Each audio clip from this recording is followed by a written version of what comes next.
So as I've said, I'm Marina Adams. I'm one of Jim's advisees, and I'll be chairing the panel today. And we'll start with André Pagliarini, who is a professor at Hampton-Sidney College. And then we'll move down the table, and I'll call on people as it is their turn. Perfect. Okay, well, bom dia, everybody. Can everyone hear me okay? I'll speak very loudly. I just want to say, you've heard from me a little bit what a pleasure it is to be on this panel with such an incredible group. It's really an honor.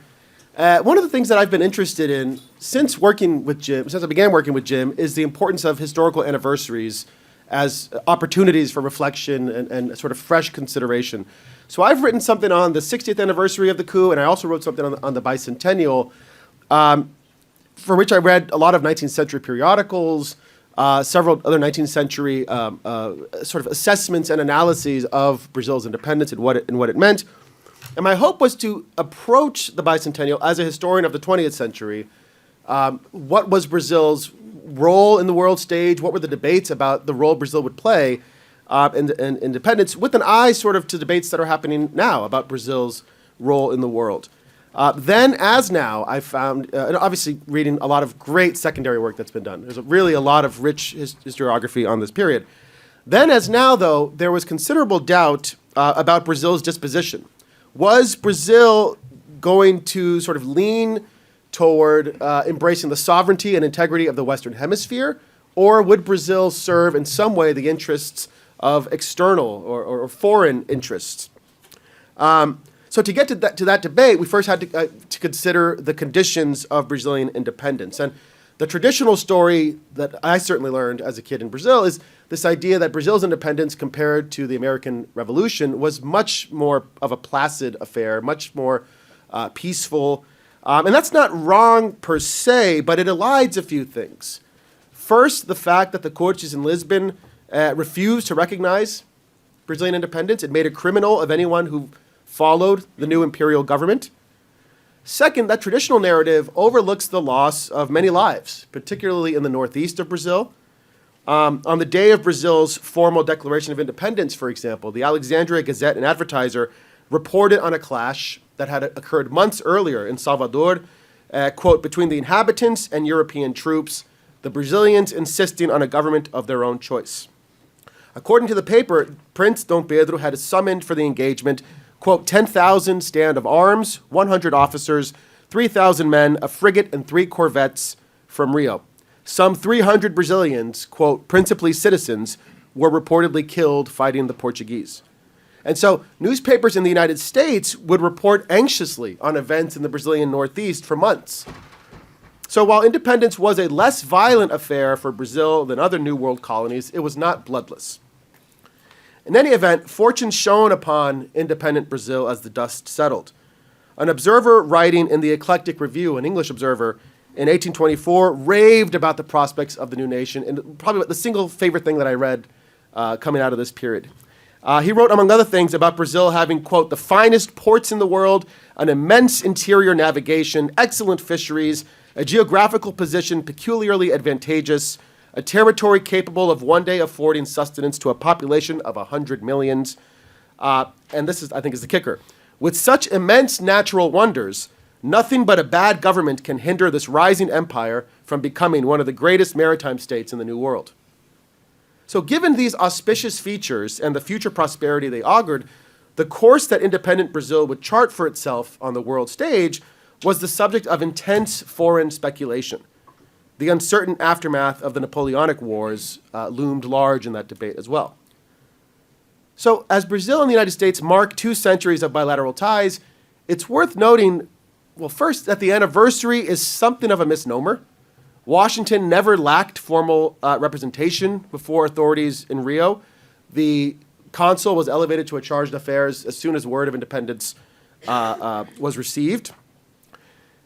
It's true, 2 years would pass before President Monroe would accept José Silvestre Rebello's credentials as Brazil's first ambassador in Washington.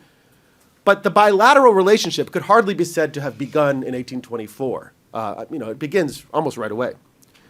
But the second, I think, more interesting dynamic to consider is the wariness with which the U.S. handled Brazil in the wake of independence.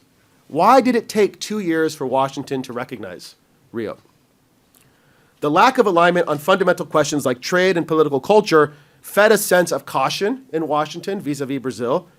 Brazil craved international recognition of its independence, but its chosen form of government, as Neil alluded to at the end of the previous panel, its chosen form of government was a primary sticking point. With Napoleon's defeat in Europe, anti-republican forces coalesced into the Holy Alliance, which threatened to reimpose old world imperialism in the Americas. From Washington's perspective, it was unclear what Dom Pedro would do, where he stood on this matter of geopolitical concern. It's no small thing that Brazil was among the first countries to officially recognize Brazil's independence, yet that delay, I think, is telling. It stemmed from the fact that the leaders in Washington and Rio held divergent ideas about what Brazil was, what it should be, and how it should act in the hemisphere and beyond. So I want to take the opportunity in this paper to suggest that the bilateral relationship was fraught from its inception. Fueled by the ideals of its own revolution, the United States saw itself as a beacon of democratic principles beset by European discontents. The apparent contradictions of Brazil's position, an independent nation with deep ties to the Portuguese crown, created suspicion in the United States, raising concerns about Brazil's commitment to hemispheric sovereignty.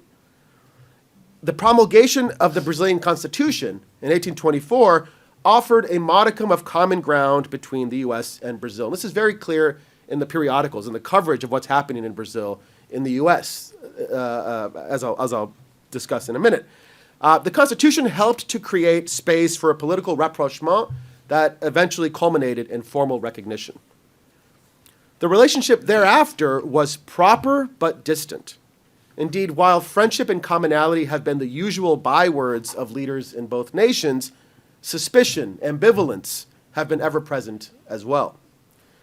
And so here I cite Brackenridge, who Neil also cited. In fact, I have the exact same quote, which is just wonderful, where he says, when we consider the vast capacities and resources of Brazil, it is not visionary to say that this empire is destined to be our rival. Now, Brazil today is not a rival of the United States, but there are concerns that it has not done enough to distance itself from those who are Washington's rivals. In the last century, similar worries gripped the FDR administration in the run-up to World War II, as well as the Cold War administrations of John F. Kennedy and Lyndon Johnson.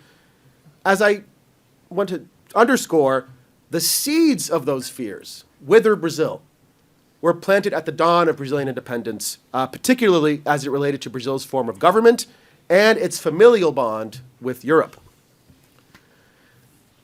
Now, as a Brazilianist, I had to kind of check my assumptions here. You know, in the U.S. context, this is the era of westward expansion. Brazil is not the major story dominating U.S. conversations. It would be an overstatement to suggest otherwise.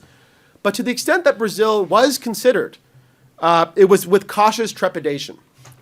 The adoption of the monarchical form of government and the absolutist tendencies of Dom Pedro I generated resistance to the recognition of Brazilian independence by other American nations recently freed from the colonial yoke.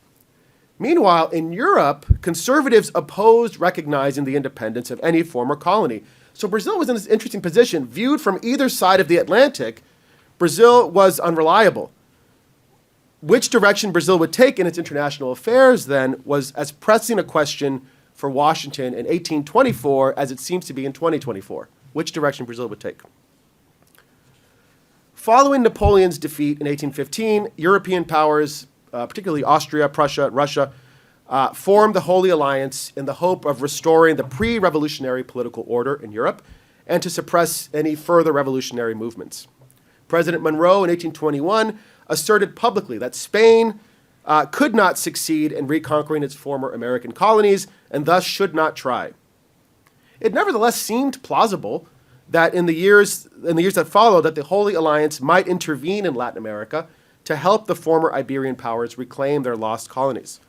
The United States, a guarded yet increasingly assertive nascent power, looked nervously to its south.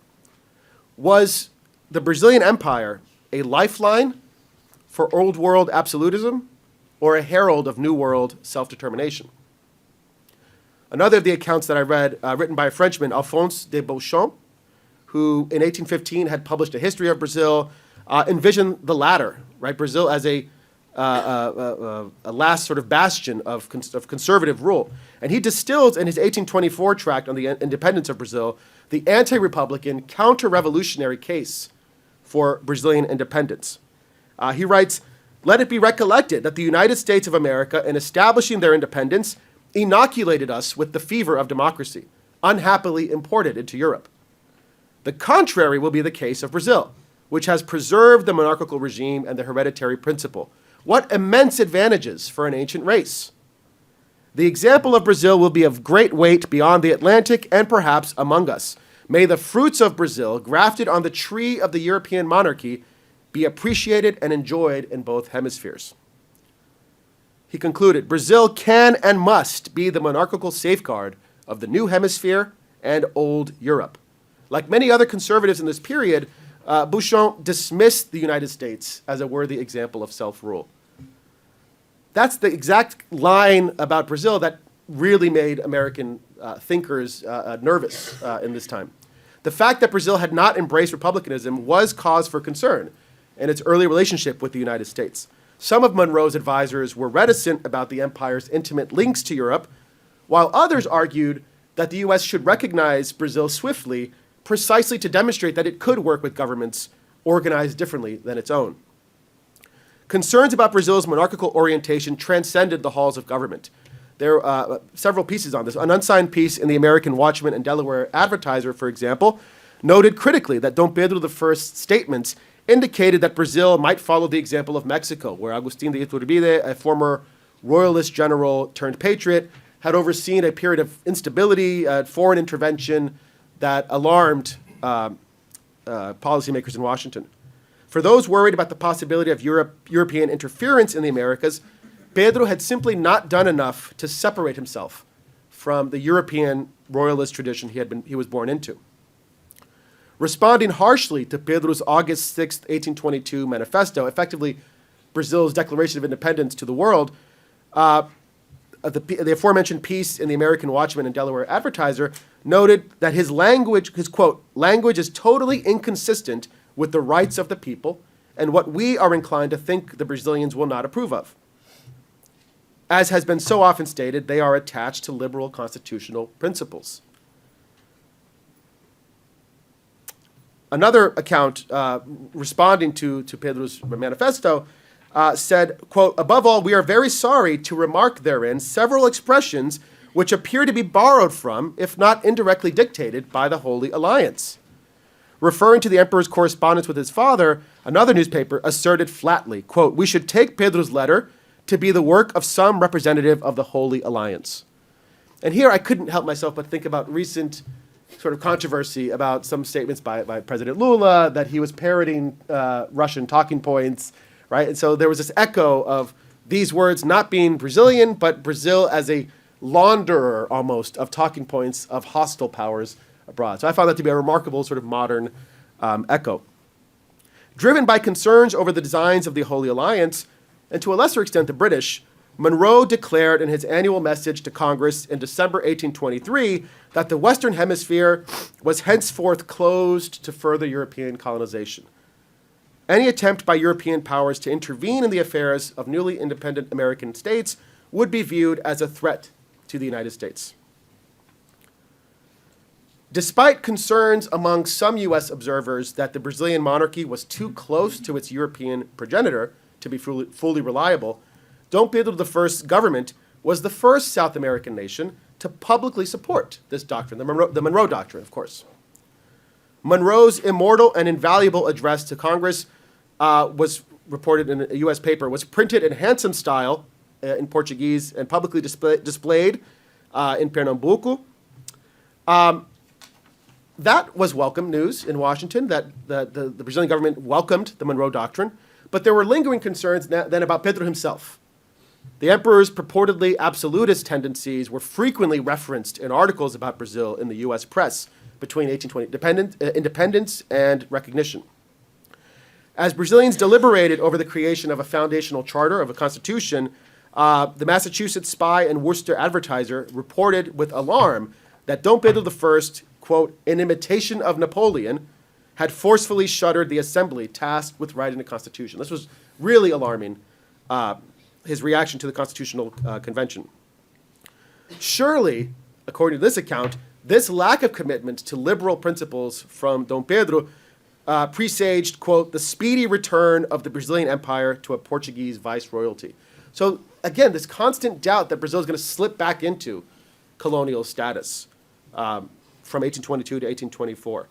Now, of course, the emperor eventually did sort of press on to Brazilian society a constitution largely of his own making. And this, more than anything, helped to pave the way for formal U.S. recognition. Issued on March 25th, 1824, the charter established a separation of powers, dividing government into legislative, executive, and judicial branches. Unlike the United States, it established Catholicism as the nation's official religion, and of course preserved enormous powers for the emperor himself. While it was hardly a democratic document, the fact that Brazil had a constitution reassured U.S. observers who are following Brazil, but not very closely. Oh, they have a constitution. It reassured U.S. observers about the essentially American character of the new Brazilian government and its independent orientation. American newspapers, the press coverage about what was happening in Brazil, recognized the promulgation of the Constitution as a milestone. The Constitution helped to make the Brazilian political experience, I want to suggest, intelligible to Americans who otherwise paid very little attention to affairs so far away. It signaled alignment, at least, again, at a kind of superficial level, with the trajectory the United States had set for itself and that the United States envisioned for others, constitutional rule, a political break from an archaic regime, followed by the establishment of new, more responsive institutions anchored by a legal charter that assured basic rights of citizens. This is what the United States believed Brazil should do, and when it sees the Constitution approved, it says, okay, this is an important benchmark. You know, Mr. President, move forward with recognition. In the same way that the press covered the promulgation of the Constitution as a turning point, the same is true for deliberations within Monroe's cabinet. Mr. President, now is the time to recognize. Ultimately, it was the Constitution, among other factors as well, but that would encourage the Monroe administration to officially recognize the new Brazilian government, marking then this anniversary that we're here to discuss. And again, as someone looking back to from 2024 and 1824, I just wanted to, by way of conclusion, highlight this incredibly interesting and fruitful dynamic between U.S. and Brazil at a moment of geopolitical uncertainty that characterized this year and that year too. And so there's lots more to be said, and I could talk more about the research, but I'll conclude there. Thank you. Thank you very much. Thank you so much, Andre. That was wonderful. We'll move on to the next panelist, Isadora Mota, who is a professor at Princeton University, and we'll save questions for later, so I'll field a few rounds of questions at the end.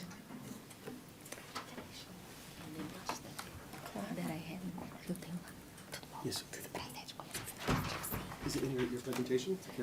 Tá, tá no negócio, tá. Abre o folder aqui. Yes. Isso. Go back. Isadora. Ai, Esse? isso. Vamos botar aqui, ó. André, ligar a tela? Oi? Ligar a tela? Como assim? Não, já ligou. Ah. Já ligou. Aqui, né? Uhum. Aqui. Perfeito. Eu posso falar daqui para poder Pode, usar, né? claro. Senta aqui. Eu fico aqui e eu fico lá.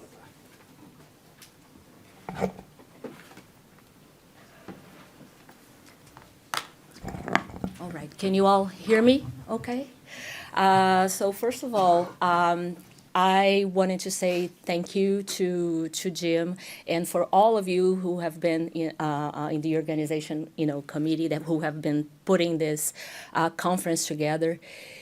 It is such a pleasure to be back to Providence, to be back at Brown. I haven't been here since 2017 when I graduated. So I have to say, I walked from the hotel here today, and there's like a movie of my life going through my head. All of my encounters with Jim, all of my experience here in Brown. And I won't be able to say much because I get very emotional when I, I look at Jim. But I wanted to say that I guess thank you for being part of my life and for, I guess, I think every one of us needs someone to believe in us at some point of our lives. And that's what happened when I met Jim in 2010, 2011. And I came to Brown in 2011. And meeting him changed my life because not only did he believe in me, but I started to believe that maybe I can do that. I had just, I had come from Brazil and was not sure about, doing my graduate studies here. And in my mind, there was one thing that was very important. I wanted to be with someone, an advisor here in the U.S. that had a true relationship with Brazil, one that I wanted to emulate, one that I wanted to talk about to my daughter later on. And from the moment I met Jim, I was like, that's it. And I spent some great years here at Brown, and nothing that happened afterwards to me would have been possible without you, Jim. So thank you. I love you deeply, and I am very honored to be here celebrating you. All right, enough of that. So what I decided to do today is talk a little bit about my own work and the ways that I've been thinking about the relationships between Brazil and the U.S. As a tribute to you. I wanted to tell you, Jim, first of all, what is it that I thought I was doing when I came to Brown under your supervision, what my work became after I left Brown, how it grew thanks to my relationship with you, and I was wondering what I should do. Think more about. Think optimistically about some relationships between Brazil and the U.S., or come here and just talk about the more difficult parts of it during the 19th century. So I decided to stay with the more optimistic view, just because this is a celebration, but I could say much about the other side of Brazil-U.S. relations in the 19th century. But what I would like to do is just tell you a little bit about how is it that I see these relations playing out, especially during the 1860s, so during the Civil War era in the United States, and what Brazil and enslaved people in Brazil actually have to do with that. So as a historian of slavery in Brazil, I have long been interested in thinking about how enslaved peoples shaped the history of transatlantic abolitionism in the Americas. And this interest grew out of my experience of researching slave revolts in the 19th century and wondering why enslaved peoples and quilombolas, the Brazilian Maroons, right? Why is it that they often thought about freedom in the context of Brazil's entanglements with the world? So my documents spoke of Africans and Afro-descendants in Brazil linking their activism to the Haitian Revolution, to the wars of independence in Spanish America, to the British campaign against the slave trade, and also to the U.S. Civil War. And yet, when I looked at the available historiography, there was something of a disconnect. On the one hand, slave activism did not seem to fit into the national frameworks usually applied to the study of Brazilian abolition. And on the other, slave rebellions in Brazil were usually treated by comparative slavery studies as derivative rather than formative of Atlantic history. So I decided to explore and try to write a different narrative of abolition that unfolded according to the themes that the enslaved in Brazil, freed peoples and free people of color too, to the themes that they deemed important to their own struggles for freedom. And in that journey, one archival discovery in particular in Brazil framed the project that I eventually developed here as my PhD dissertation at Brown with Jim. I came across in the Brazilian National Archives the records of a slave uprising that took place in Cerro and Diamantina, these two mining towns in what was then the province of Minas Gerais, in 1864. And it contained the testimony of several enslaved artisans who worked on the plantations, cities, and diamond mines of this region. And these enslaved artisans, they rose up against, let me see if I can pass this. Hold on. Yep. Got it. Okay. And these enslaved artisans, they rose up against their masters. They rose up against slavery for believing in the emancipatory power of printed news. So as you can see in the words of the insurgents themselves here on the screen, some of them were reading the newspapers and learned that, in their words, and here are the words of Adão, there was a war for the freedom of the slaves in another country. And that war coincided with the earliest debates on emancipation in the Brazilian parliament. So these slaves some of them were literate, most of them were not. But the ones who were literate were reading the newspapers out loud, sometimes in the senzalas, in the slave quarters, and telling others about the fact that there was a war abroad that coincided with these emancipation bills that were being discussed in the Brazilian parliament. So when I read that, I was quite struck because I'm thinking, are they talking about the U.S. Civil War? And if so, how is it that they are connecting these things? What does it say about the world that they live in and about the different ways in which enslaved peoples think and conceive of abolition in Brazil, right?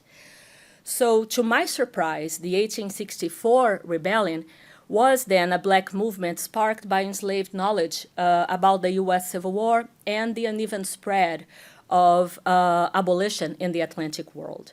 Some of them, when interrogated by the police, actually told officers that they heard about a decree for the freedom of the slaves that had already been issued but was being hidden by their masters, and they were referring in a very kind of diffuse way to the Emancipation Proclamation. So that kind of set the tone of what I was going to do next. I decided I have to look into this and understand what is going on here. So this realization led to more research on U.S.-Brazilian relations and the ways in which the many wars of the 1860s shaped black visions of abolition in Brazil. So I had been researching the 1860s and was thinking about connecting the Civil War that happens in the middle of the decade to other two, one a case of almost war and another big war. So on one end, in 1863, we had in Brazil kind of geared up for war after the British Navy laid siege to the Brazilian port of Rio de Janeiro during what we call the Christie Affair, a questão Christie, da questão anglo-brasileira. There are many names to that. But the idea is that enslaved peoples in Brazil, when they saw what happened in the British Navy in the port of Rio, they imagined that Britain was going to invade Brazil and liberate the slaves. So there were many slave rebellions that happened across the country based on this view that the British were going to come to support the cause of black liberation in Brazil. Then we have the U.S. Civil War, right, playing out during the first half of the 1860s. And starting in 64 and ending in 1870, we have the war of the Triple Alliance, or as we used to say, the war against Paraguay, a Guerra do Paraguay, in which Brazil allied with Uruguay and Argentina against Paraguay. And this was the first case of total war in South America, the bloodiest of all. And that really changed and shaped how enslaved peoples in Brazil imagined abolition. Many of them, and this is also part of my work, betted on Brazil's defeat in the war. They imagined that if Brazil was defeated by Paraguay, then abolition would come true in the 1860s. But well, that's the historical context in which I was researching the relations between Brazil and the U.S., and specifically the U.S. Civil War in Brazil. And so while I was still here at Brown, I realized that despite Brazil's claim to neutrality in the U.S. Civil War, the country had been, in fact, what I call an Atlantic battlefront of the U.S. Civil War. And I being a battlefront, both in a kind of metaphorical sense, you have these people in Minas Gerais reading about the war and, understanding, placing their own lived experience of slavery in that context. But let me see if I can do this. But you also had, Brazil was a battlefront in a very concrete sense, too. Union merchant ships and Confederate raiders engaged in naval operations in the South Atlantic, creating a series of diplomatic incidents on Brazilian shores during the 1860s. Here you can see the first one that happened in 1861, when the first Confederate cruiser to what is it that we say? To overcome the blockade of the Mississippi River, went down the Atlantic and came to Maranhão in Brazil. When it arrived, the enslaved peoples on the waterfront immediately heard about the Civil War, right? And one of the topics of my study is a slave rebellion that happened in a place called Anajatuba, very close to São Luís in Maranhão, in which the slaves decided to rise up because they thought that this, what they call the U.S. vessel, which was a Confederate cruiser actually, was bringing troops in support of abolition in Brazil. So I studied their imaginary, how they made that possible, right? And there were many others, and I don't, the impact of these ships, Confederate and Union ships, coming to Brazilian shores was such that even some Brazilian newspapers were created during the 1860s, playing, with what was going on.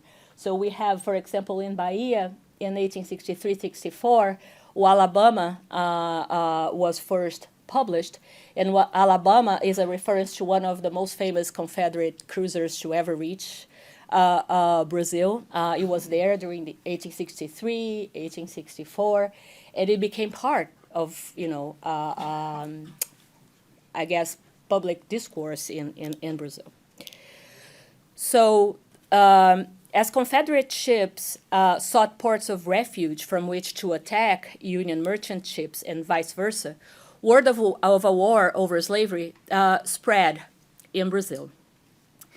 And as I said, if in the landlocked province of Minas Gerais, information about the conflict spread through the press, on the Brazilian coast, enslaved people gauged the odds of abolition by watching steamers like the CSS Sumter, USS Mohican, the Alabama, burn ships, land prisoners, capture and tow war prizes at will, and recruit crew members in waterfront communities. Black insurgency in Brazil then flourished as Africans and Afro-descendants turned to international affairs to imagine their captivity undone. And the most important diplomatic incident of the 1860s is this one over here that happened in the Bay of All Saints in Salvador, Bahia. And I won't be able to explain everything that happened, but the Florida Confederate ship and the Wachusett Union ship actually went into battle on the shores of Bahia, bombarded each other. People got killed, Americans got killed. And it was seen by the entire population of Salvador on the shore in 1864. And it created such a difficult diplomatic incident with the Brazilian government that the U.S. consul, the Washington Union consul, how do I say that? Escaped, ran away on the Union ship, and and here you can see him represented on this picture, like because people in Salvador who were making fun of him and painted his face on top of a dog's body as the consul that actually abandoned ship, literally, in Brazil. So that's a representation coming out of Brazil of those times. Okay. So this is what I came across while I was here writing my dissertation, and this is now the thrust of the book that I am finishing right now. That I call Freedom's Horizon, Black Abolitionism in 19th Century Brazil. So focusing on diasporic views that go beyond the nation as the premier space for Black experiences, this book traces how a geopolitical imagination developed among the enslaved in connection to the British campaign against the slave trade, with connection to international abolitionist currents, the U.S. Civil War, and the Triple Alliance War. Now, Freedom Horizons, the book, is now substantially different from the doctoral dissertation that inspired it, and that's what I wanted to tell you, Jim. Having set out to write about enslaved encounters with Anglo-American abolitionism in Brazil, that's what I called it when I was here at Brown, I ended up realizing that freedom struggles steeped in internationalism amounted, in effect, to a tradition of Black abolitionism in the making. So the study that began as a study of these encounters with U.S. history on Brazilian soil became a work about Black abolitionism in Brazil. Now, to talk about enslaved activism as a constitutive element of Black abolitionism in Brazil is not a foregone conclusion. The effort requires touching on the very optics of history. So what is it that we actually call abolitionism? When and where does it take place? And who are its protagonists? Traditional narratives of Brazilian abolition have focused on the timeline of parliamentary reform or defined abolitionism as a late 19th century social movement that includes the enslaved only in the 1880s. Freedom's Horizon departs from this view to recast slave emancipation as a process also rooted in the social and conceptual worlds of Afro-descendants who struggled for immediate abolition at mid-century. So that is one of the main arguments, that even though, of course, the peak of the abolitionist movement in Brazil is in the 1870s, 1880s, if we looked to this tradition of Black activism on the ground in Brazil, we can see that enslaved peoples themselves were the first to advocate for immediate abolition at a time when abolition in Brazil was kind of unthinkable for the elites. Ultimately, I argue that an insurgent form of abolitionism developed in the slave quarters in the senzalas and in the quilombos of Brazil as a grassroots movement embodying Black ideologies of resistance against slavery, colonialism, and racial domination all over the Americas. Now, the study then has a range of protagonists that are usually counted out of the abolition's public sphere. So I talk about African captives, the Africanos Livres of Brazil, runaway slaves, quilombolas, and free people of color living on the margins of Brazilian society. And I think I like to think that this attention to those who are considered marginal, but in my narrative become central protagonists of this narrative of Brazilian abolition, has to do with what I learned from Jim while I was here at Brown. And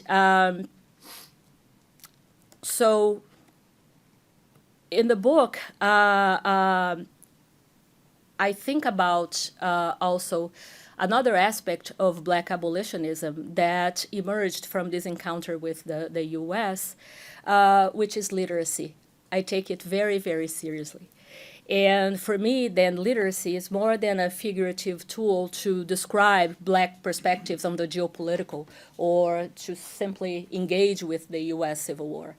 I see literacy as a literal reference to the fact that enslaved peoples in Brazil were both interpreters of text and political actors engaged in the pursuit of alliances through the written word.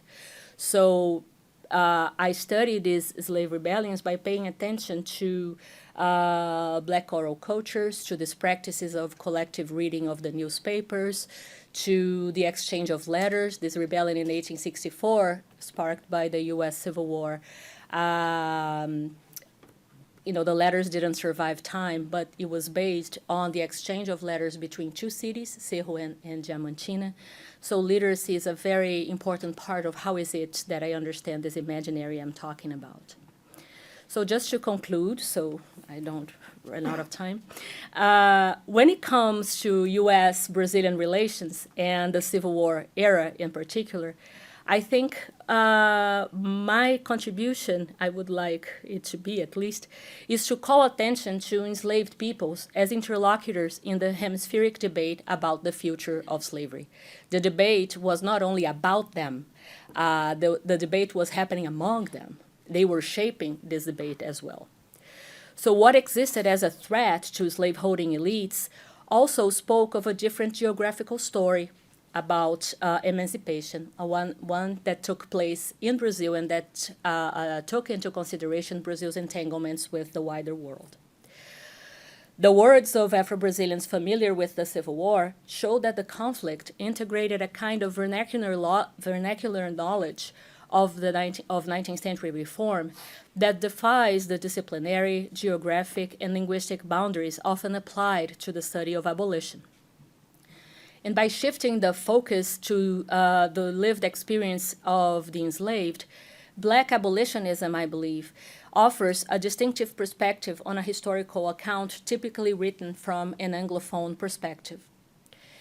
Abolitionism was both a lived experience and a political movement built on the grassroots level by self-liberating peoples who thought of freedom as a phenomenon that connected Blacks everywhere slavery existed. And it also originated in Brazil. Thank you so much.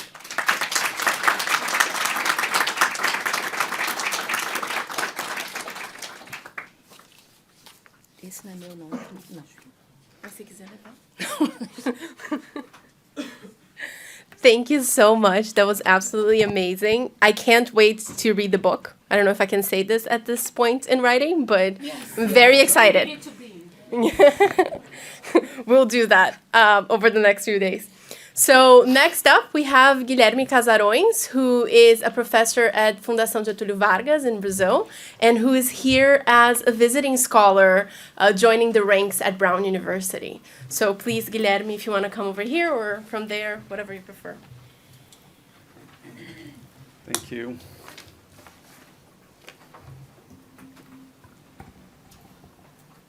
Let me just try and set up my presentation before I begin.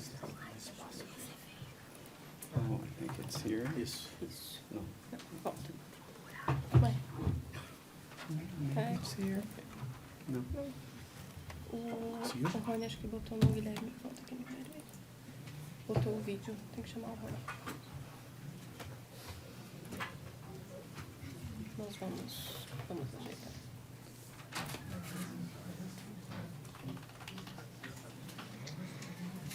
Yeah, it's not. Não, ele tem aqui. Okay.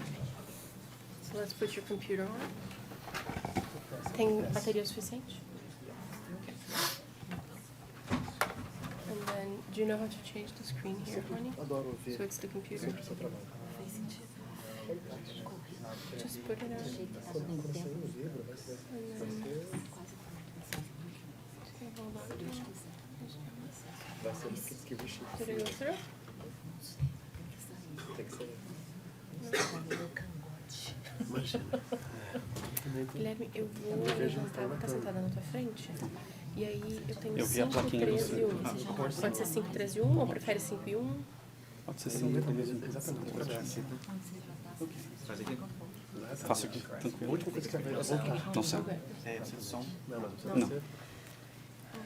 Vai sair pela Princeton? Good morning, everyone.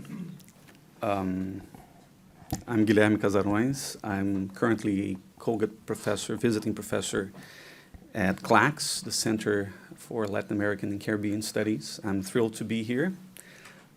Jim's not here, so I'm going to save... Okay. I would like to start by thanking James Green. Aumentar isso aqui. Oh my God, this is good. Pra não agachar tanto. Okay. That works. So I'd like to start by thanking James Green, a mentor and a friend. The supervisor I've never had the chance to have in my life. And in many ways helping me, as he calls it, make America. He keeps asking me this question, por que você quer fazer a América? And I mean, this question has been very useful to, push me forward and also to think about where I want to get as a scholar and as a teacher. So thank you for your generosity. Thank you for your help. Thank you for putting a lot of trust in me. So my presentation today is about my book project. It's part of the class I'm teaching here, Trumpism in the Tropics. So that's a chapter of our discussion. But it's basically what I've been working on over the last 3 years on what I call the Americanization of Brazilian politics, which is basically a perception that over the last 10 years, Brazilian politics has been transformed into a simulacrum of American politics. In many ways, what we see in the public conversation today in Brazil is pretty much a copy. It's pretty much a reproduction of the talking points that we see in the battleground between Republicans and Democrats in Brazil. And I basically blame it on Trump. I mean, it's not just about Trump, of course. This is a process that has actually started before Trump's election in 2016, but after Trump got elected to the White House, it has become much easier for conservative politicians in Brazil and for far-right politicians in Brazil to put a movement together and to organize themselves. And most importantly, as I'm going to tell you in a minute, this has become a transnational issue in many ways. So it's not just about, Brazilian politicians emulating whatever's going on in the United States. Far-right movements, they have been together. They have built this very, broad network of, ideology, of funding, of political strategies. We have even had Steve Bannon going a few times to Brazil to advise the Bolsonaro family on how to run a campaign. So this is very consequential. And as I'm trying to, claim in my book project, I think this is one of the most consequential, outcomes for Brazilian politics over the last few years. I mean, we look at Brazil today, we look at what's been going around in the newspapers, and it really looks like we're living in America, but not in the good way, in an actually very, very bad and distressing way. So my research question started out in late 2016 when Trump got elected. And I remember reading a few pieces in Foreign Affairs, Foreign Policy, in the newspapers here in the United States, referring to Trump as the first Latin American president in U.S. history. And they were talking about something very specific, which is Trump was the first populist, maybe after Andrew Jackson in the 19th century, to get elected to the White House.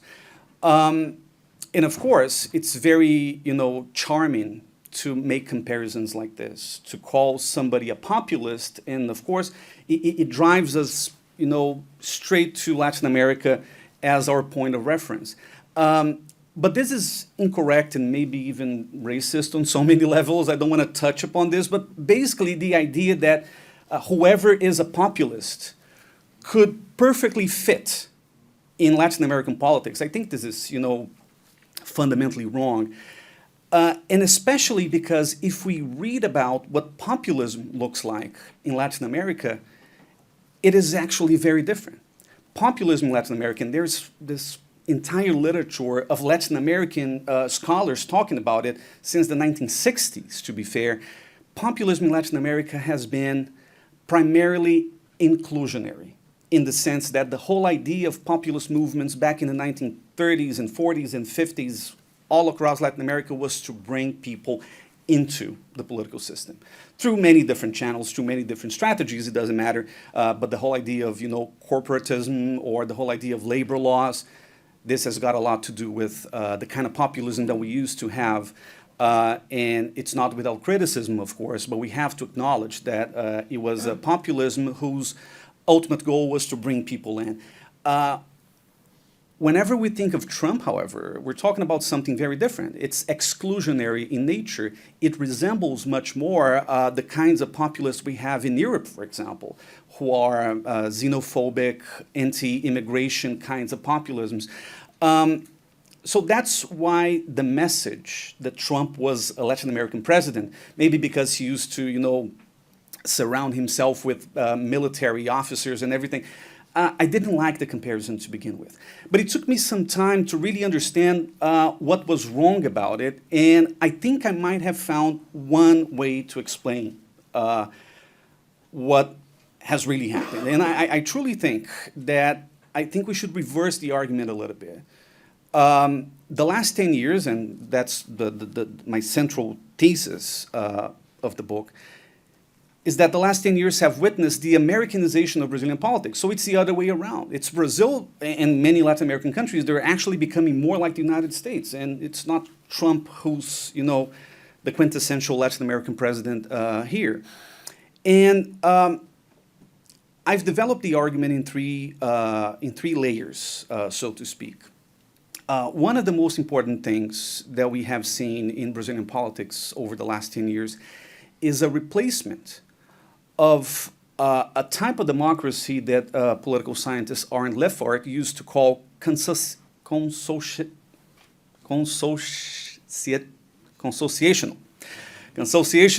democracy, which hinges on the idea that we have to make pacts and alliances to make things work. I mean, that's, the cornerstone of Brazilian politics, and, it works all across the spectrum. You see right-wing politicians, making concessions to the left. You see left-wing politicians, as Lula has done several times since he took office, making concessions even to those who attempted a coup d'etat last year. So, things are blurry, but, that's how politics in Brazil have always worked. The notion that you have to make concessions to move the country forward. This idea of consociational democracy has been replaced by a very crude, Carl Schmittian kind of democracy, which is based on the idea that you have friends and enemies in the political arena, and you might end up having to destroy your enemies. No conversation, no concessions, and that's pretty much how the political conversation in Brazil, what it has become over the years. I sadly think it works both ways. And I'm terrified, I've told my students about that, I'm terrified every time people, use the word fascist, for example, not as an attempt to describe a historical phenomenon, but as an attempt at, blocking the conversation from taking place. And I think that majoritarianism is a big problem because it has the potential to undermine democracy from within. The notion that democracy only serves those who got elected. This is bad for everyone, and this certainly doesn't work. Doesn't work here, doesn't work in Brazil. The second thing, the second layer that I discuss in my book project has to do with cultural syncretism and how cultural syncretism in Brazil, which has also been part of talking points of both left and right in many different ways, many different constructions, but the notion of a multiracial, multi-religious democracy, it has been replaced by a very black and white idea of Christian nationalism, which is also very dangerous, and it's incredibly similar to what we see here in the United States, the notion that democracy can only serve those who are faithful Christians, or in Trump's case, or in Bolsonaro's case, those who empower Christian movements politically. And Christian nationalism, I would argue, has become one of the most influential ideologies in Brazil's political conversation nowadays. And the third layer that I discuss is the replacement of, a typical conciliatory language in politics with an adversarial language. So in many ways, this has also operated, in tandem with the majoritarian replacement of consociational democracy and so on and so forth. So whenever I look at Brazilian politics nowadays, I teach political science for, undergrad students. Whenever I try to describe and to characterize Brazil, the way I've been addressing it has changed dramatically over the last 10 years, and to the worse, I would say. The thing about Bolsonaro and Bolsonarism as a political movement in particular is that ever since its inception, it was born as a transnational movement. You see, Bolsonaro was, I've written this word so many times and I still love it so much, a backbencher, somebody who has never really played a relevant role in Brazilian politics. Somebody who would just show up under the limelight when he wanted to, praise the dictatorship or to, call people out in very rude manners. So Bolsonaro wasn't, presidential material, so to speak. So in many ways, how did it happen? And how did it happen so fast? And my answer to this is that Bolsonaro could only become a truly viable candidate as Trump got elected to the White House in 2016. You see, Bolsonaro has always wanted to become the president. He's always said that. But we didn't take him seriously for obvious reasons. And ever since Trump got elected, I think that Bolsonaro has found a way of making his campaign work. And the most important element of Bolsonaro's campaign, very early on, as early as 2015 and 2016, when Trump was, emerging as an alternative within the Republican Party, was to construct his own identity as the tropical Trump. So Bolsonaro, when he made a speech at President Rousseff's impeachment trial in April 2016, praising a torturer, Coronel Brilhante Ustra, the nightmare of President Rousseff, as he said, the New York Times went on to, make an interview with him.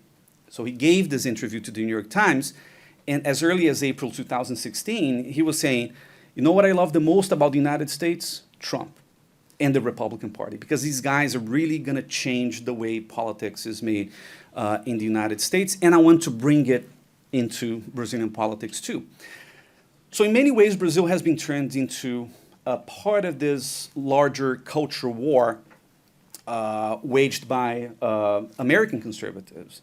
And that has, become part of this transnational thing as the US far-right movement has also become more and more global through Steve Bannon mostly. And there are three movements that I point out in the book that have worked to the benefit of Brazil's far-right movement. The first one is emulation, I mean, the simplest of these movements.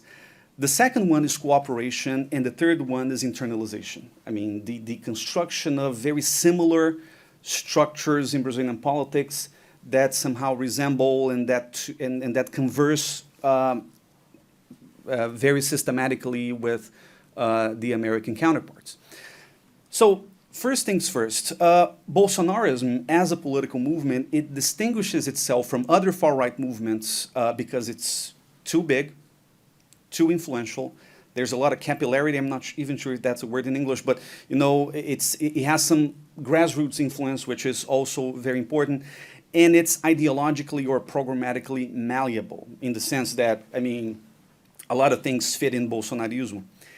It offers a concept of illiberal or majoritarian democracy, and this is something that really bothers me, the idea that every time people talk of, you know, military intervention or even coup d'etat in Brazil, those who support Bolsonaro keep saying that they are the ones who are trying to defend democracy from something else, from the judiciary branch or from communism or things like that. So it's an idea of majoritarian democracy built upon Christian supremacism, the war on cultural Marxism, and fighting institutions and gatekeepers. And of course, Bolsonaro is also a populist, you know, firebrand populist of the 21st century, and he tried to frame himself as a messiah with a mission as part of this bigger movement of which Trump is also part. So it's important because Trump, he doesn't have the middle name Messiah as Bolsonaro does, but it doesn't matter. I mean, they are being seen as part of the same process. I divide the influence, the ideological construction of Bolsonarism in 4 groups, which I call digital Templars, patriot pastors, conservatives in arms, and tropical libertarians. So I'm not going to go deep into this discussion, but basically if you look at a segment of Brazil's far-right movement, which is very often referred to as Olavismo, as the more ideological group within the Bolsonarista movement, we see an almost exact copy of the US alt-right in the way they talk, in the references they make, in the aesthetics of it. So basically this vaporwave aesthetics has become very, very popular among alt-right trolls from both countries. There's a lot of cooperation involving people like Steve Bannon, but not only him, Breitbart, Fox News, InfoWars, and there's a lot of internalization too through the formation of structures, local structures such as the Cabinet of Hate, which was a governmental structure to spread fake news on an industrial level, or Jovem Pan, who proudly became Brazil's Fox News at some point, and they used to say that openly. Here's Olavo de Carvalho and Steve Bannon, so they even got along. The rhetoric is pretty much the same. This is part of the aesthetics of it. You see the honey badger, and the honey badger, these were references used by so many conservative politicians from both countries, and that's really meaningful. Now, the second group is the patriot pastors, which have basically emulated the talking points of the US Christian right. And it's curious because evangelicals in Brazil, they are becoming more and more important and politically relevant, but evangelicals in Brazil, they have never really dedicated their energy and the efforts to talk about, abortion or LGBT rights, because they had to make concessions to the left that was in power during most of the 2000s. So they found a modus vivendi in many ways, but Bolsonaro has somehow enabled them to, bring these agendas almost literally into Brazilian politics. And that includes abortion, gender ideology, drug abuse, and Christian Zionism, which is something that I know that some of my friends like Michel German does a lot of research on, the notion that evangelicals and Jews, they are part of one, Love Israel movement. There's a lot of cooperation going around with organizations such as Capital Ministries and the Hispanic Christian Zionist which is also an important group. And there are lots of mechanisms to make these policies actual policies through internalization. This is just, these are a few pictures of, these pastors and religious folks, organizing protests and maybe gathering, making policy, and so on and so forth. The third group is the tropical libertarians, and this is these are two financial market influencers in Brazil who built a statue of former finance minister Paulo Guedes in the middle of their office. These are different from the super ideological alt-right groups. All they care about, or most of what they care about, is the economy. But you do have a lot of connections with the U.S. Ultra-liberal think tanks, for example, from the Heritage Foundation all the way through Atlas Network and the Cato Institute. I mean, these think tanks have greatly influenced the way Brazilian ultra-liberals or even libertarians think. And this has become very consequential during COVID-19 because most of the negationist discourse on freedom not to have vaccines, or freedom not to wear masks, or freedom to keep my stores open, my business open. I mean, these things, they have become very popular through something that was also going around in the United States. Hydroxychloroquine, perhaps the most important of these liberal agendas. This is Bolsonaro offering hydroxychloroquine to a bird, basically. And finally, there are the conservatives in arms, which I'd call it a synthesis group in many ways, because everyone, digital Templars and patriot pastors and the libertarians, everyone wants guns at the end of the day. So they love the idea that the United States has the Second Amendment rights, and they would love to bring the Second Amendment of the United States Constitution into the Brazilian legal framework. And this is a cooperation process that actually started well before Bolsonaro, as early as 2003, 2004, when the National Rifle Association began looking at Brazil as a country with a lot of potential to, loosen gun control laws. They were fighting the statute of disarmament back in the day, but the NRA has always cared about Brazil. And it's curious because when you look into the role of the NRA, the first group with which they associated back in the day was the Tradition, Family, and Property, an ultra-Catholic group. So it's interesting to see how religion and guns walk hand in hand. And of course, in the internalization process, the right to arms has become, the main expression of Bolsonaro's fear-mongering tactics, and everyone has jumped on board. Templars saying that it was part of the culture war, so people must have guns because they want to fight against communism. Pastors speaking of defending the family, libertarians talking about individual liberties, and so on and so forth. And that's probably one of the reasons why every time conservatives here in the United States put together an event or a conference like CPAC, they invite Bolsonaro over to talk about gun control and how Brazil has successfully loosened gun restrictions and so on and so forth. And finally, and now I'm done, we have the natural outcome of this discussion, which is the ultimate threat to democracy represented by the January 6th riots in the capital and the January 8th, 2023 riots in Brasilia.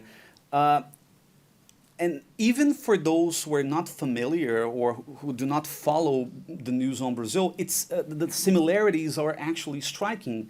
The plot was the same, the aesthetics was pretty much the same, the level of destruction was very similar in both countries. So I see that this is perhaps the most pervasive form of American influence in Brazilian politics. The United States has influenced Brazil in so many ways through bilateral relations, inspiration, interventions, and so on and so forth. But never before did we have a movement that openly challenged democracy in both countries.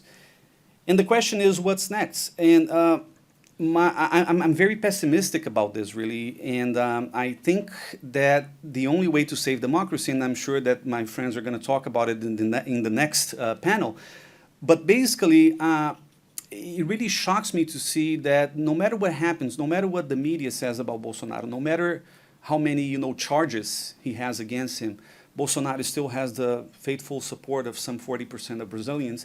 And this is probably because culture wars are doing their job. I mean, the idea of transforming or even brainwashing Brazil into becoming a country where people truly believe in whatever they read on WhatsApp or whatever talking point the right wants to bring over. I mean, this is very problematic in so many ways. And most importantly, what we see now that Bolsonaro is out of office is that a lot of Bolsonaro supporters and Bolsonaro congresspeople, they are trying to keep on, building these ties, transnational ties, not through, the official channels, but, discussing with their counterparts in the United States how to frame narratives, how to create ideas that will have a lot of political effect in both countries. This is the reason why some of the Congress people came to the United States a few weeks ago to say that Bolsonaro was being persecuted by justice in Brazil. And this is one of the narratives that's probably going to help Trump get elected in case he gets elected in November. And I'm pretty sure that the future of the far right in both countries will largely depend on the political performance of those who believe that democracy is the way or who are in power right now. And I'm talking about Biden and Lula. If they do not do their jobs properly, Trump will come back. And if Trump comes back, I'm pretty sure that there will be an avenue for Bolsonaro to, walk on and maybe return to Brazilian politics very soon. Thank you.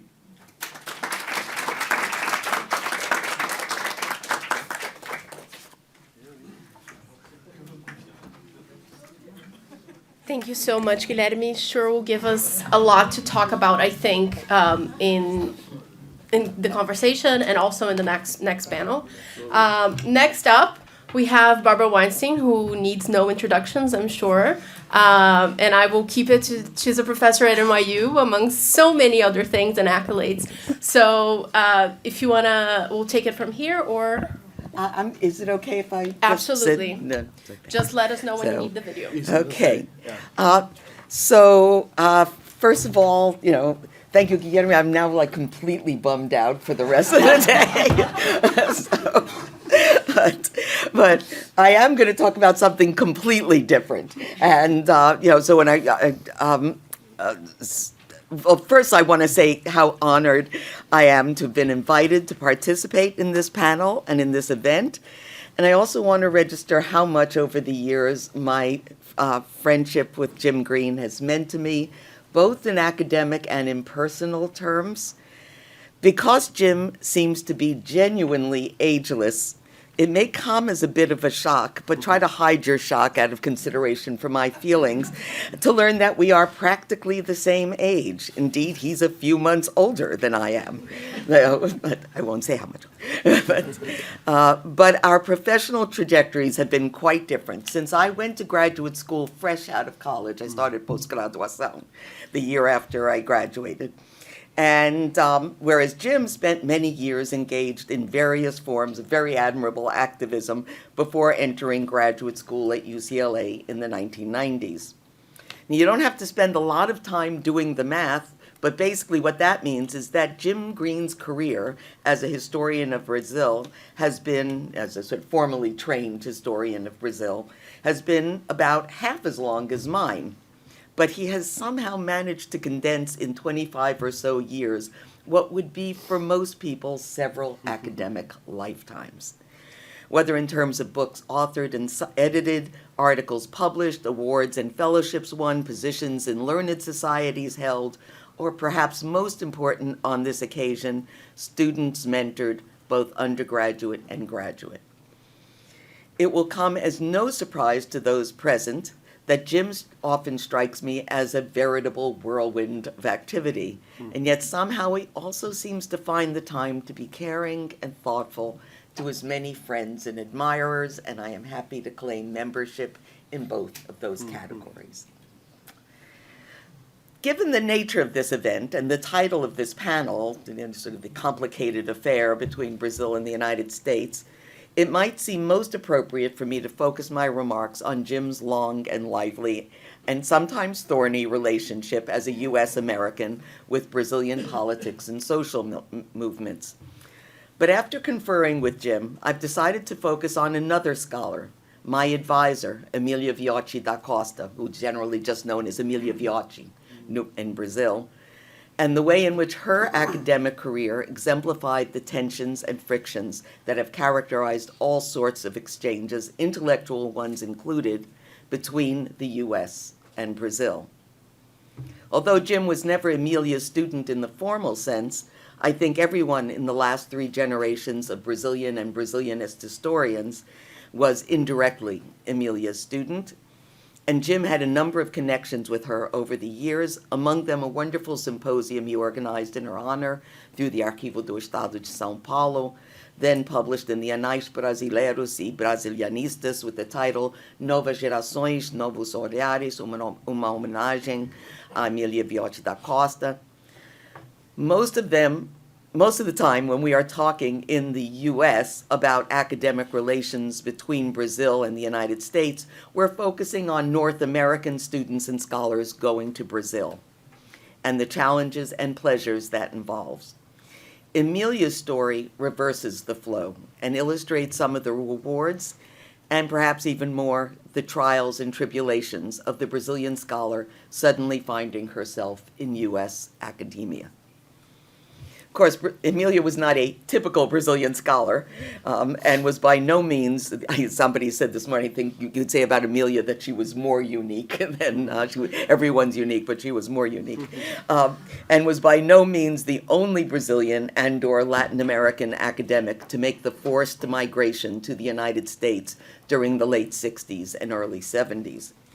Years ago, when I was doing research for a column on, for the American Historical Association's monthly publication, Perspectives, I came across the following announcement in a March 1974 AHA newsletter.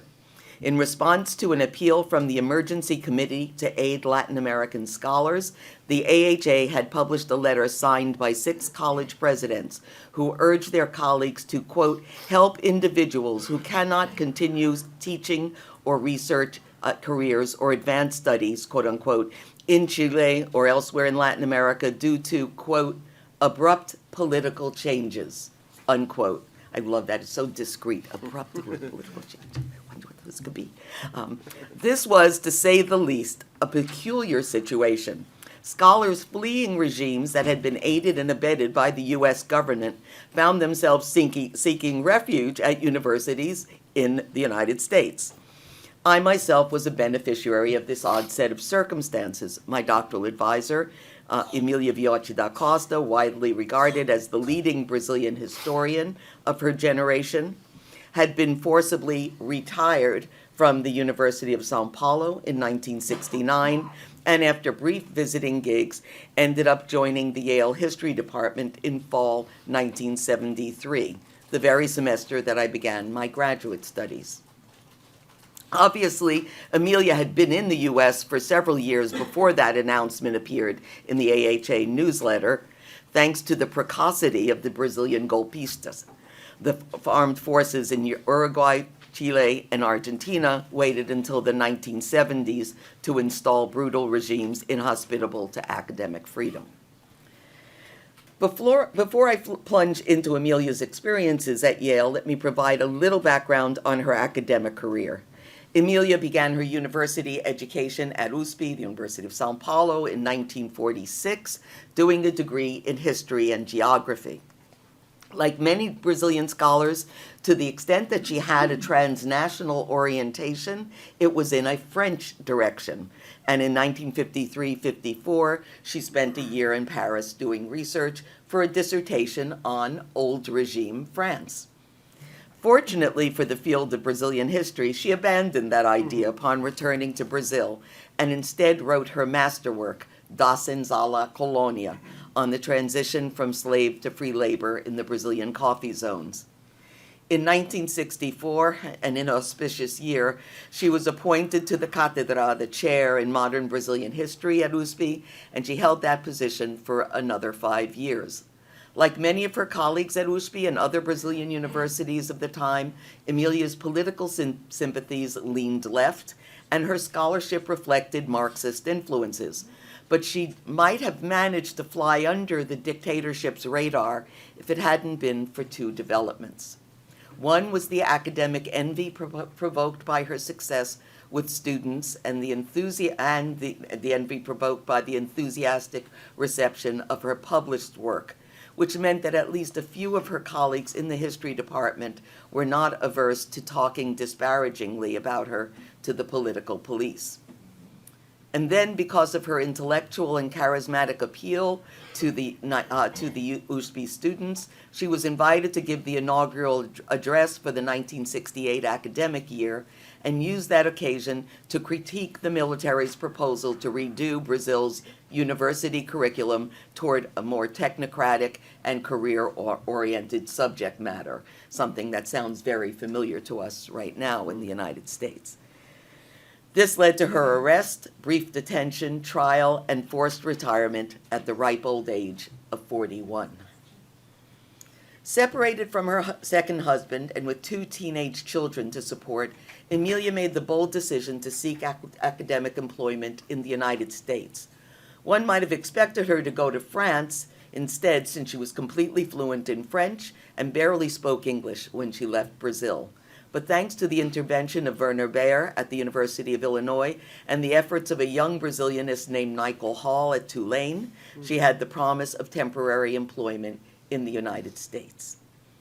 After Illinois and Tulane, Emília then spent 2 years at Smith College, a visiting gig that turned out to be highly consequential for her because it was there that she met U.S. historian R. Jackson Wilson, who became her devoted partner for the rest of her life. But despite that attachment, she agreed to take a 5-year position at Yale, and during the first 2 years, she would be, in effect, temporarily replacing Richard Morse, Yale's eminent Brazilianist, who was taking a leave so that he could head the Ford Foundation office in Rio de Janeiro. I should mention that it was entirely fortuitous that I ended up working with Emília Viotti. When I applied to Yale, I thought I was going to be studying with Richard Morse. To say that I hadn't really thought this through is to put it mildly, given my political and theoretical proclivities at the time, and maybe now too. In any case, I quickly figured out that what might have seemed like really bad news, the fact that Morse would be away for the first 2 years of my graduate training, was actually more of a good thing than a bad thing. As for Emília, those of you who know Morse and his work will understand. As for Emília, I don't think any of her new students had the slightest idea of what she was facing in coming to Yale. After all, grad students are mainly anxious about their own careers, not about the challenges that their professors are facing. Although Emília's English had improved dramatically since she first landed in Champaign-Urbana, she still struggled somewhat with being as articulate in English as she was in Portuguese and French. Just a quick anecdote, there was one course she taught that was a lot of it was about labor history, in which he frequently used the word proletariat instead of proletariat. Finally, at the end of the semester, we were talking about pronunciation and vocabulary, and I said to her, Emília, I need to tell you, it's proletariat, not proletariat. She was furious at me. She said, why didn't you tell me at the very first time I used it? So I said, I was too scared to, you know. It's like, she also, if you knew Emília, you know, she was a little scary. Although she always insisted on us calling her Emília from the very first day. So she was both informal and scary at the same time. It's an interesting combination. She also suddenly found herself having to mentor students who were working on Peru, Mexico, Argentina. It was my area original area of concentration. The only fledgling Brazilianist among the pre-dissertation cohort was someone who wanted to do intellectual history and openly lamented the absence of Richard Morse. And then there were the challenges of adapting to the many rituals and expectations associated with a position at Yale. For example, she had little patience for department meetings and skipped the one in which the faculty discussed which graduate students should be booted from the program, which almost had disastrous repercussions for me since the lone professor I worked with who was at the meeting was very conservative and resented my enthusiasm for the work of E.P. Thompson. It was also difficult to adapt to the more freewheeling structure of graduate training in the U.S. At Yale, she inherited a cohort of Latin American history grad students who were working on projects that had little or nothing to do with her areas of expertise and who expected to have nearly complete autonomy in choosing their research topics.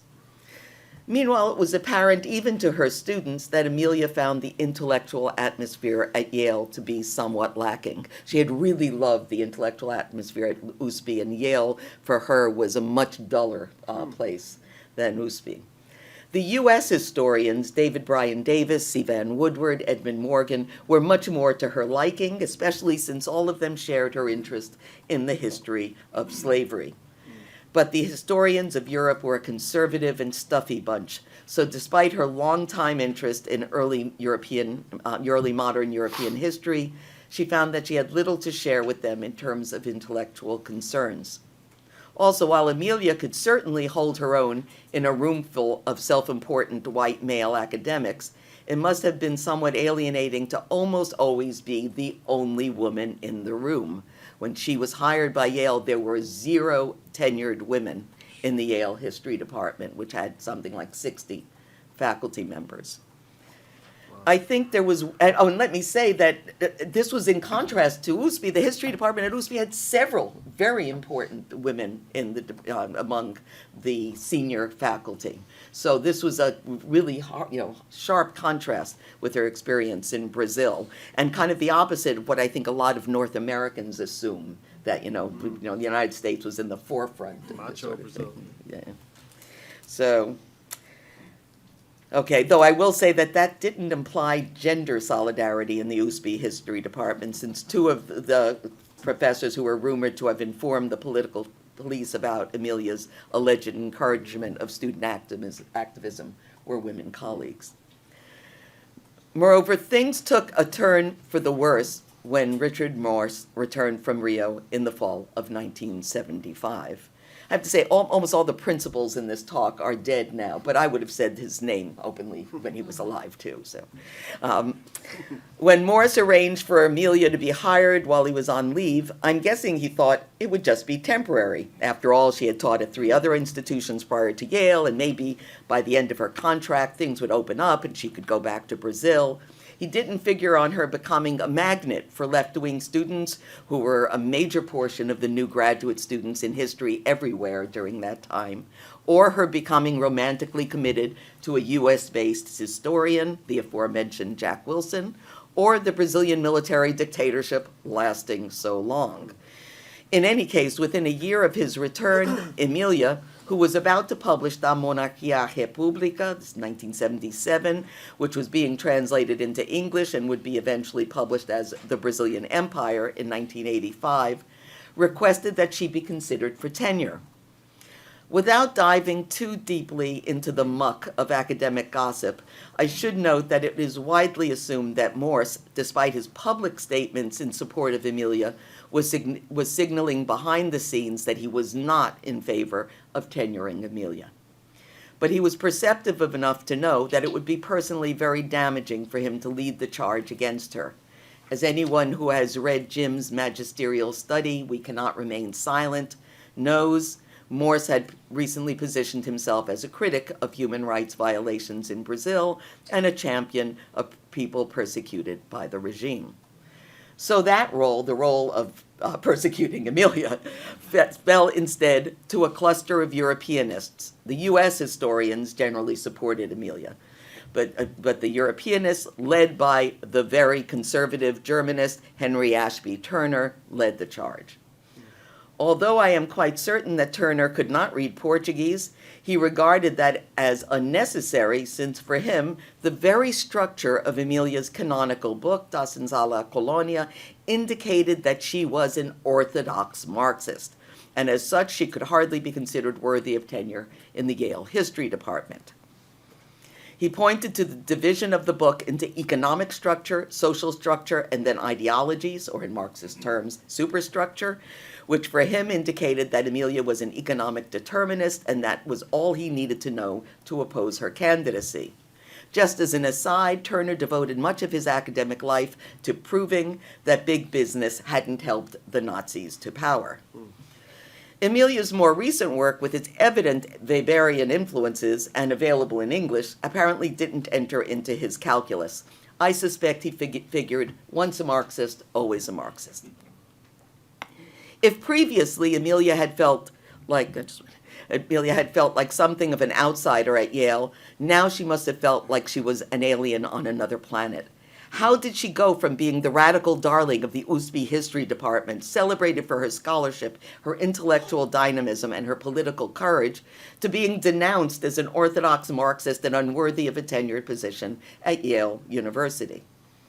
To be sure, the departmental vote on her tenure had a majority voting in favor, again, mainly the U.S. historians, but it was a very split decision, which predictably led to the upper levels of the university deciding to deny her tenure. Fortunately for Emilia, there was enough outrage about the decision to motivate a re-examination of the tenure process in her case, which led to the discovery that some materials had been omitted from her file and some letters had been inappropriately solicited. The Yale provost at the time, Hannah Holborn Gray, first woman to hold that position, ruled that the tenure process had to be repeated. I believe this was 1977-78. Once again, the vote was split, but this time the majority in favor was slightly larger, and Provost Gray overturned the previous negative decision and granted Emilia tenure. Of course, Emilia, not to mention her students, was greatly relieved not to find herself suddenly unemployed at the age of 50, or again unemployed. Morse, meanwhile, accepted an offer to move to Stanford since it became clear that the Yale History Department wasn't big enough for the two of them. But the bitter taste of this experience remained with Emilia for many years. She was one of the most self-confident women I have ever met, but nobody can go through something like that without feeling angry and resentful. And of course, the irony of Emilia finding refuge from a right-wing dictatorship in U.S. academia, only to be threatened with eviction for being an orthodox Marxist, quote unquote, was not lost on her or her students. A lesser-known episode in Emilia's time as a U.S., this I'll just summarize, is she also repeatedly applied for research funds for a project in which she was debating with Eugene Genovese the question of paternalism in the master-slave relationship, and arguing that that kind of paternalism in Brazil only really manifested itself between slave owners and free persons, and that it wasn't a key element of the master-slave relationship. And they kept on, every time she applied, they sent her application to Genovese, since she was directly engaging with his work, which he largely admired, but he would then reject her because he did not brook much contention. And he would reject it, and so she kept on not getting funding, and finally she said, I don't think I can study Brazil in the United States. So she found herself eventually moving to Demerara, what was then Guyana, but was British Guiana, and writing her magnificent study of the 1823 slave revolt in Demerara, Crowns of Glory, Tears of Blood, which came out in 1994, but that was by no means her original intention. It was ironic, and I think infuriating, that the leading Brazilian historian of slavery in Brazil was repeatedly blocked from working on that topic by a U.S. historian who had briefly dabbled in Brazilian history. Given these painful and frustrating experiences and her very frequent complaints about U.S. academia, one might ask why Emilia did not simply decide to return to Brazil and to USP once the dictatorship ended. One answer is, of course, her personal relationship with Jack Wilson, who continued to teach at Smith College. Another would be the many students that she continued to train at Yale and who became something of an extended family, as those of you here have become for Jim Green. But I also think that Amelia found herself in a position that is probably not unusual among academics who have gone into prolonged exile. She never felt at home in the US, but she also felt estranged from a Brazilian academic world that had changed a great deal since she left in 1969. Invited in the early 1980s, following the Abertura, to teach a course for doctoral students at Unicamp, she found at University of Campinas, she found herself facing a rebellion in the classroom as the students complained about a course syllabus that focused on members of the elite and the lettered class and their role in the abolition of slavery, whereas the students were enraptured with the new social history and the idea of history from the bottom up. Eventually, this conflict got worked out, and the course ended on a happier note than it started. But it must have been sobering for Amelia to realize how much Brazilian academia had changed during her 12 or so years of absence. I think all returning exiles hope they'll be received with open arms and honors, but what actually happened was quite different. Given all of the above, not to mention financial considerations, it's not so surprising that Amelia stayed at Yale until her retirement in 1999. Once she retired, Amelia and Jack began dividing their time between Connecticut and Sao Paulo, and in contrast to her reception back in the 1980s, when Brazil was still transitioning out of an authoritarian regime, she now found herself the object of considerable attention and veneration. 3 years after her retirement from Yale, USP held a ceremony that both awarded Amelia emeritus status, which is a much bigger deal in Brazil than it is in the US. It's practically automatic in the US, unless your colleagues really despise you. And recognized the loss her forced retirement from USP had been for the field of Brazilian history.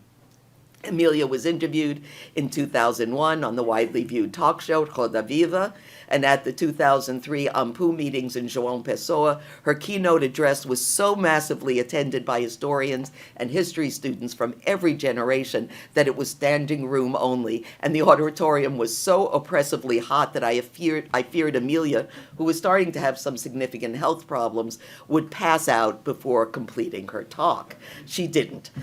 A few years after that, Amelia and Jack moved out of their last residence in New Haven and began living full-time in Sao Paulo and remained there until Amelia's death in 2019.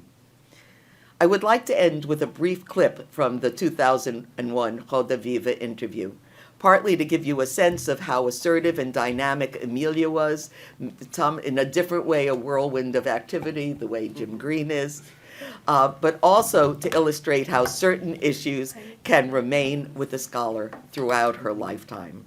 About midway through the interview, a journalist and the moderator try to be provocative and ask about the state of Marxism or dialectical materialism as a mode of historical interpretation. In this excerpt, Amelia was ostensibly talking and replying to them, but as I listened to her, I imagine her addressing the Henry Turners of the world and her adversaries, most real, some imagined, in the U.S. Academy. So.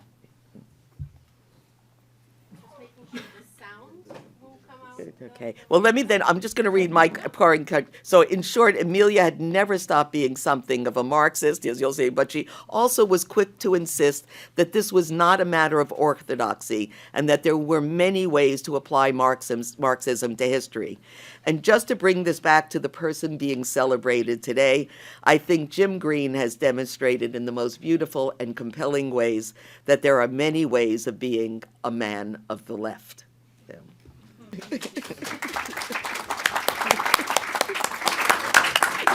All right, thank you so much for such wonderful talks. We have made a slight change to the program. That is, lunch will go until 1:30, which means we have time for a round of questions. I'll take 3 or 4 at a time, depending on how many we have. And then Rony has the microphones, because we are being live streamed. And so I'm going to ask you to raise hands if you have questions, and Rony will take the microphone to you, and then we'll take them and let the panelists answer.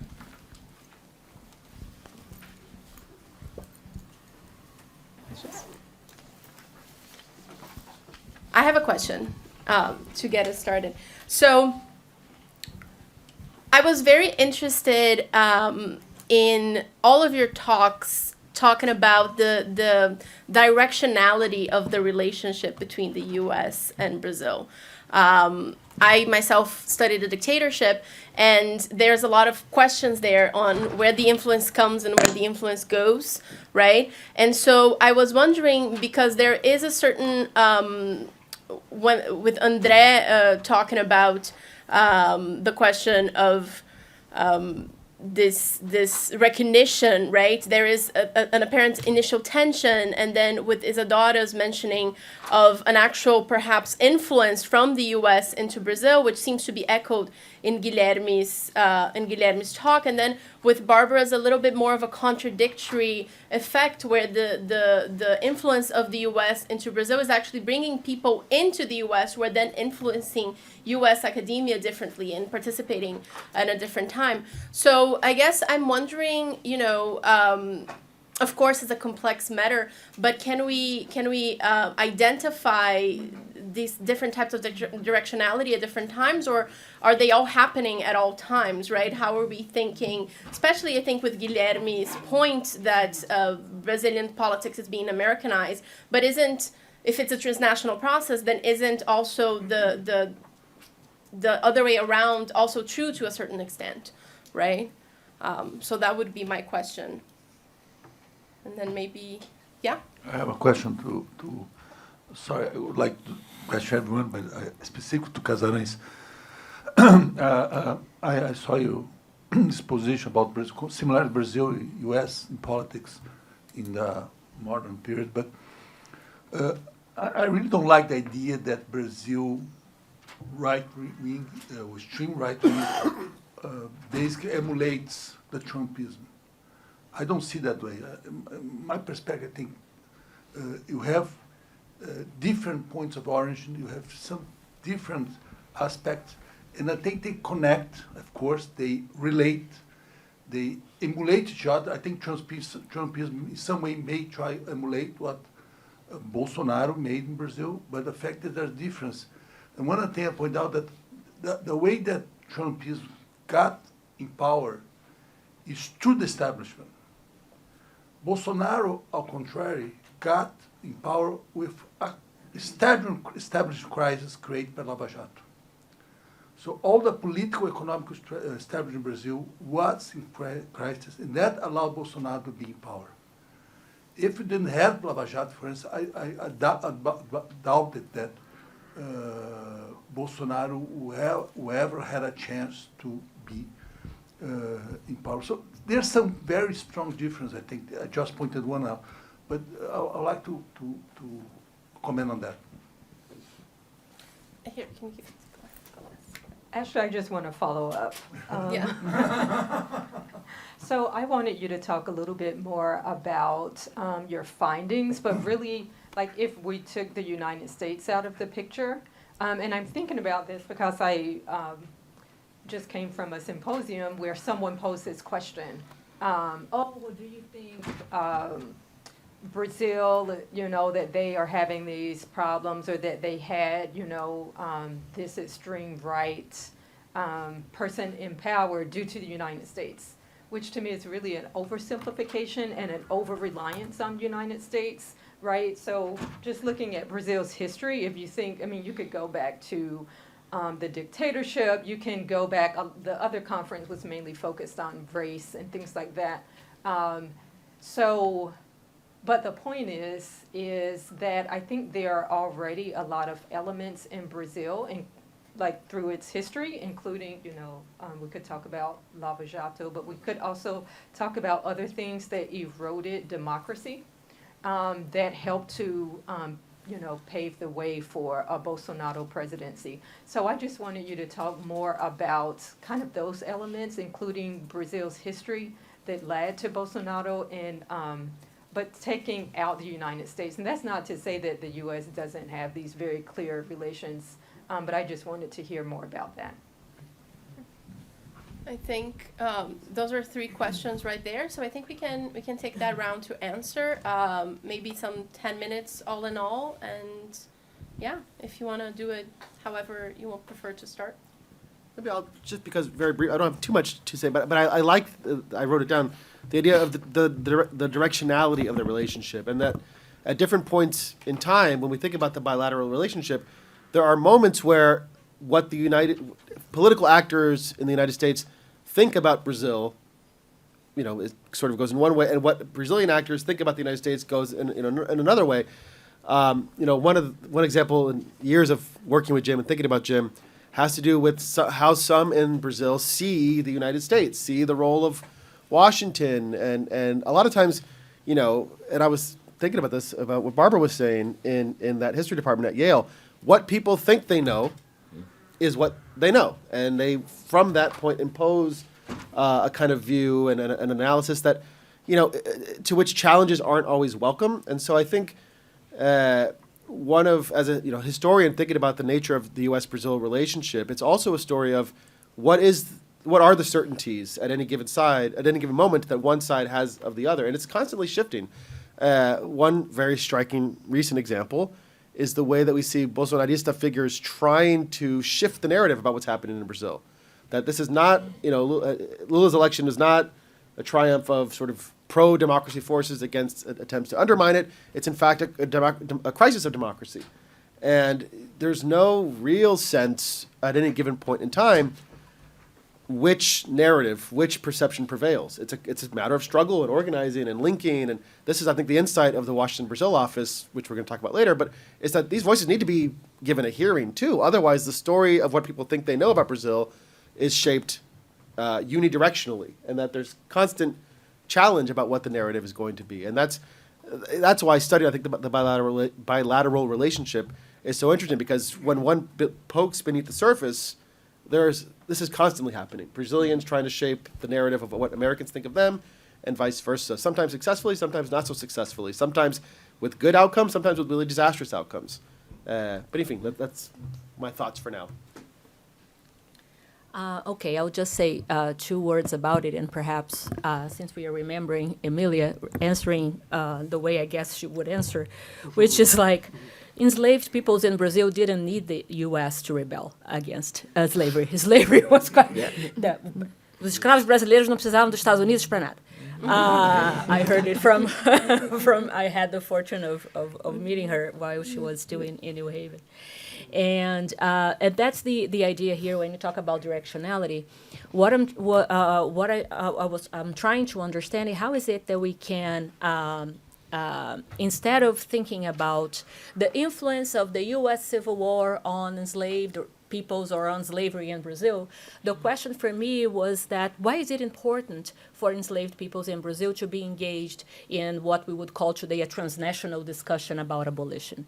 So my answer to that is that they are enslaved in a country that only abolished slavery in 1888, and throughout the 19th century, they are looking around and trying to understand the uneven spread of abolition, in the Americas, and seizing upon this uneven spread to make the case for their abolition in Brazil. So what I call this geopolitical imagination is inherently comparative, because they are saying, okay, if freedom is already a reality in the United States, in Uruguay, in Argentina, why not in Brazil? Freedom, maybe it's imminent, it's coming. Let's rise up to guarantee that it's going to come true in Brazil. So I think it's important in thinking, in this case, about the 19th century, about slavery and U.S.-Brazilian relations, to see that the U.S. is part of the equation, as part of this larger hemispheric history, and that slavery in Brazil by itself was enough to make someone rebel. And in terms of this directionality of abolitionist thought, I think it's also important to understand that this was the argument of slaveholders in Brazil, that enslaved peoples needed outside agitators people that influenced them, that could sway them. They were very impressionable. It's part of the racializing of slavery in Brazil, that enslaved peoples were very impressionable and needed outside influence to actually become active and fight against enslavement. And that's not the history that I'm trying to tell. No, I think you kind of covered that issue very well, the question of directionality, and I think that it's All right. time for you to. Yeah, I'm the target, but it's fine. Thank you so much for your question, and I do agree that there are many differences, and I point out two.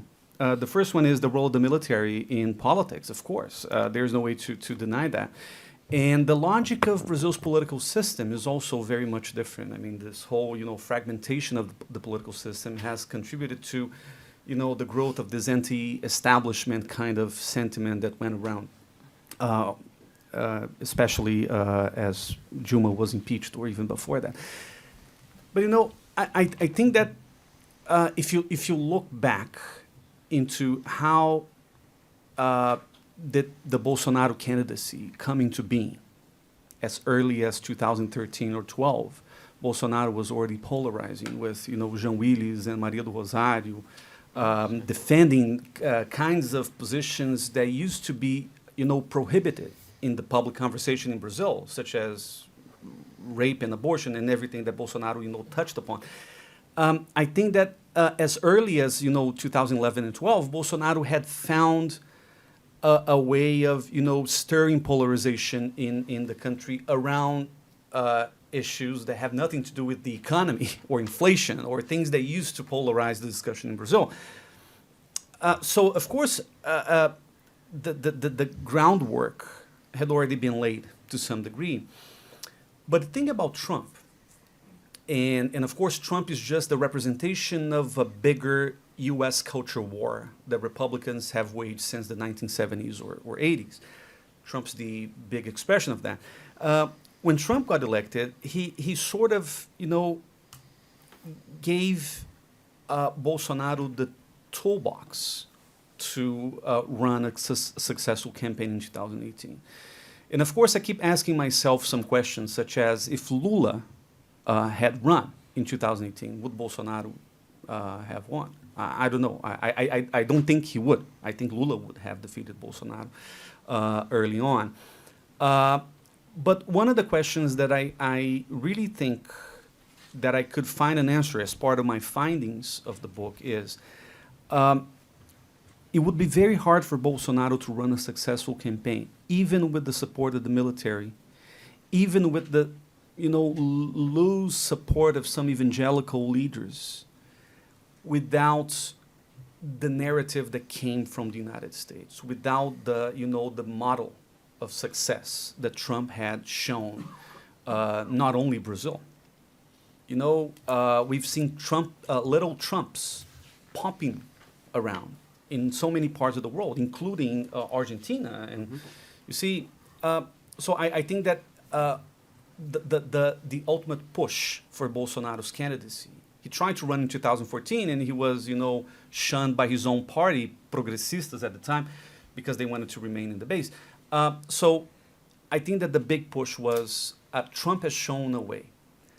Of course, the conditions of Brazil's democracy are very different, but Bolsonaro very, wisely, I'm not sure if that's the right adjective, Ever. but very, smartly use these elements that were already, revolving around to construct a successful campaign in 2018. And as early as, early 2018, when Lula was, he was trying to run, but he actually was being barred. I could see that Bolsonaro would win the elections in Brazil. I mean, it was not just me. I mean, many people would say the same at the time. Even though the mainstream political science was saying otherwise. They were betting, in Alckmin or somebody else because they had control over the establishment. And, the anti-establishment, conditions were all set by then. So the role of the military in the political system are the two basic differences, but I don't think they matter as much in preventing Bolsonaro from, using the Trump playbook to win the elections of 2018. Can I add one thing it's a comment? Yeah. Just very briefly. One thing that I was thinking about that Guilherme prompted me to consider is that I remember when during the Trump campaign, Brexit was very much cited by Trumpists as a precursor, we're going to make it happen here. I don't remember, maybe I'm wrong, I don't remember seeing Brexit cited by Bolsonaristas, but it was very much Trump. It was very much a U.S. Sort of affinity, more so than the lineage that Trumpists themselves were talking about, which was Brexit here. I'm not sure sort of what that means, but I think it points to the U.S. as the center of what they're trying to replicate, as opposed to necessarily the impulses unleashed, in Brexit and Trump's election. So I think that's an interesting. One Yeah. would argue that it's always been like this. I mean, Okay, we've so you always guys, looked towards the twice United I've tried to States. talk and I'm sorry, Barbara. over some various stuff. So I'm old and I'm old. I'm sorry. So, I think also just to think about it, you said, I don't like the idea of, but that's kind of an aesthetic decision, and not really, because there is no way you can run, this is in effect a counterfactual. What if Lula did run for president? So we can't really do a social science experiment in which we will get a definitive answer to what extent was Trump's victory crucial for Bolsonaro's victory. But I think what you can do is what Guilherme was doing, was showing these very specific contacts, showing the repetition of certain kinds of aesthetics, showing certain issues that start appearing over and over again. That's the kind of thing we can, as researchers, show. What we can't do, I mean, you could say this all started with Berlusconi, not Brexit. It's sort of like where it starts is very difficult to say. So I think, what we do as researchers is what can we show rather than what can we imagine is true or not true. So I just wanted to add. Thank you. You're welcome. And as we say, a crise verdadeiramente é estética, right? Yeah. Thank you so much for your answers and for the questions. I think we'll have a lot to talk about over lunch and throughout the day. Right now, we'll go through lunch at the Watson Library upstairs. We can all walk together if you like. And we'll be back at 1:30 for a panel on international solidarity. Thank you. Thank you all.